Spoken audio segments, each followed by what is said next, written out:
অসম এৰি যাব লাগিব, এয়া চিধা কথা।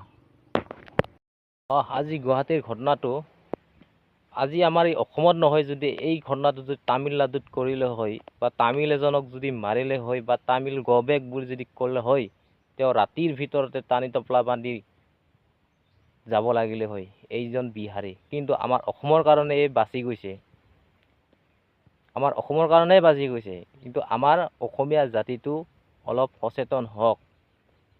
এইটো যে প্ৰথম ঘটনা অসমত এনেকুৱা নহয়, কিন্তু আমাৰ অসমীয়া জাতিটোক বাৰে বাৰে অসমীয়া মানুহে মাৰ খাই আছে। কি কাৰণত মাৰ খাই আছে এই কথাগিলা অলপ চিন্তা কৰিব লাগিব আমি। চাওক, বিহাৰীয়ে আমাৰ অসমীয়া এজন মানুহক মাৰিছে আৰু অসমীয়াক গবেক বুলি কৈছে। কিমান দুৰ্ভাগ্যজনক ঘটনা এইটো।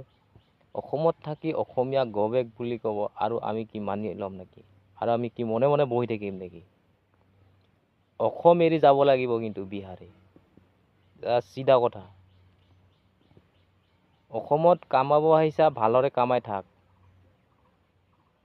কিন্তু অসমীয়া মানুহৰ ওপৰত যাতে আৰু নেক্সট টাইম এনেকুৱা বক্তব্য নিদিয়ে, ইয়াক স্পষ্ট কৰি দিছোঁ। কিন্তু নহ'লে কিন্তু অসম এৰি যাব লাগিব, এয়া চিধা কথা।